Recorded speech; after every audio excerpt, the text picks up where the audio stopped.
ఒక్కసారి ఈ బిర్యానీ స్మెల్ వస్తే చాలు ఇంట్లో అందరూ కిచెన్ దగ్గర క్యూలో నిల్చుంటారు. రెస్టారెంట్ టేస్ట్ని మన ఇంట్లోనే ఈజీగా చేసేద్దామా? వచ్చేయండి. హలో అందరికీ, ఇవాళ సీ ఫుడ్ లవర్స్ కోసం స్పెషల్గా జ్యూసీ అండ్ స్పైసీ రొయ్యల బిర్యానీ ప్రిపేర్ చేసుకుందాం. సింపుల్ స్టెప్స్ ఫాలో అయితే బిగినర్స్ కూడా పర్ఫెక్ట్గా చేసుకోవచ్చు. మరి ఎలానో చూసేద్దామా? ముందుగా ప్రాన్స్ని స్మెల్ రాకుండా సాల్ట్ అండ్ పసుపుతో క్లీన్గా వాష్ చేసుకోవాలి. ఇప్పుడు అందులోకి 2 చెంచాల అల్లం పేస్ట్, పావు చెంచా పసుపు, 1 చెంచా ఉప్పు, 2 చెంచాల కారం, మీకు స్పైసీగా కావాలి అనుకుంటే ఇంకొక స్పూన్ యాడ్ చేసుకోండి. అండ్ 1 కప్పు పెరుగు యాడ్ చేసి బాగా కలిపి ఒక 30 నిమిషాల వరకు మ్యారినేట్ అవ్వడానికి పక్కన పెట్టుకుందాం. మ్యారినేషన్ అయ్యేలోపు ఫ్రైడ్ ఆనియన్స్ని రెడీ చేసి పక్కకు తీసుకుందాం. అండ్ అలానే బాస్మతి రైస్ని వాష్ చేసి ఒక 20 నిమిషాల వరకు నానబెట్టుకోవాలి. ఇప్పుడు ప్రాన్స్ మసాలా ఎలా ప్రిపేర్ చేసుకోవాలో చూసేద్దాం. స్టవ్ మీద ప్యాన్ పెట్టి ఆయిల్ వేసుకొని హీట్ అయ్యాక హోల్ గరం మసాలాలు యాడ్ చేసి అందులోనే ఆనియన్స్ అండ్ మిర్చి కూడా యాడ్ చేసి లైట్గా ఫ్రై అయ్యాక ముందుగా కట్ చేసి పెట్టుకున్న 2 నుంచి 3 టమాటా ముక్కలను కూడా యాడ్ చేసి ఫ్రై చేసుకుందాం.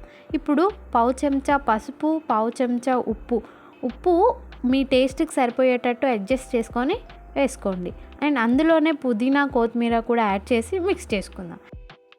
ఇప్పుడు స్పైసీ అండ్ టేస్టీనెస్ కోసం 1 spoon prawns masala, 1 spoon garam masala, 1 spoon ధనియాల పొడి యాడ్ చేసి మిక్స్ చేసుకుందాం. అలానే ముందుగా మ్యారినేట్ చేసిన ప్రాన్స్ యాడ్ చేసి మిక్స్ చేసుకోండి. జ్యూసీగా ఉండడానికి కొంచెం వాటర్ పోసి ఒక 10 నిమిషాలు మాత్రమే కుక్ చేయాలి. అండ్ లాస్ట్లో కొంచెం నిమ్మకాయ రసం యాడ్ చేసుకొని మిక్స్ చేసుకుంటే మసాలా ప్రిపేర్ అయిపోయినట్టే. ఇప్పుడు రైస్ ప్రిపేర్ చేసుకుందాం. ఒక ప్యాన్లో గీ అండ్ ఆయిల్ వేసుకొని హోల్ గరం మసాలాలు, మిర్చి అండ్ టేస్ట్కి సరిపడా సాల్ట్ యాడ్ చేసి ఫ్రై చేసుకోండి.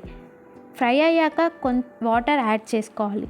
నేను 3 గ్లాసుల బియ్యం తీసుకున్నాను కాబట్టి 4.5 గ్లాసుల వాటర్ తీసుకున్నాను. అంటే 1 గ్లాస్కి 1.5 లెక్క నీళ్లు తీసుకున్నాను. నార్మల్ రైస్తో చేసుకుంటే 1 గ్లాస్కి 2 గ్లాసుల వాటర్ తీసుకోండి. వాటర్ బాయిల్ అయ్యాక నానబెట్టిన రైస్ వేసుకుందాం. జస్ట్ రైస్ 70 to 80% మాత్రమే ఉడకనివ్వండి. రైస్ అనేది 70% ఉడికాక వాటర్ నుంచి రైస్ని సపరేట్ చేసి పక్కన పెట్టుకుందాం. ఇప్పుడు దమ్ ప్రాసెస్ స్టార్ట్ చేద్దాం. మందంగా ఉన్న ఒక గిన్నె తీసుకొని ఆయిల్ వేసి మొత్తం అప్లై చేసుకోండి. ఫస్ట్ లేయర్గా రైస్ వేయాలి. దానిపైన prawns curry and fried onions, కొత్తిమీర అలాగే రిపీట్ చేసుకుంటా లాస్ట్లో మళ్ళీ ఫ్రైడ్ ఆనియన్స్, కొత్తిమీర, పుదీనా, food colour and lemon juice and ghee add చేసి దమ్ చేసుకుందాం. డైరెక్ట్గా స్టవ్ మీద పెట్టుకోకుండా చపాతీ ప్యాన్ మీద పెట్టి లో ఫ్లేమ్లో 20 మినిట్స్ దమ్ పెట్టుకోవాలి. ఇలాంటి సింపుల్ అండ్ టేస్టీ రెసిపీస్ కోసం ఛానల్ని సబ్స్క్రైబ్ చేసి బెల్ ఐకాన్ ప్రెస్ చేయండి. ఈ దమ్ స్టెప్ వల్ల బిర్యానీకి ఒరిజినల్ టేస్ట్ వస్తుంది కాబట్టి ఈ స్టెప్ ఎవ్వరూ స్కిప్ చేయకండి. అంతే అండి, ఎంతో టేస్టీ అయిన ప్రాన్ బిర్యానీ రెడీ అయిపోయినట్టే. సింపుల్ స్టెప్స్ ఫాలో అయితే ఇలా పర్ఫెక్ట్గా ప్రాన్స్ బిర్యానీ మీరు ఇంట్లో కూడా ఈజీగా రెడీ చేసుకోవచ్చు. ఈ రెసిపీ నచ్చితే నెక్స్ట్ ఏం రెసిపీ కావాలో కామెంట్ చేయండి.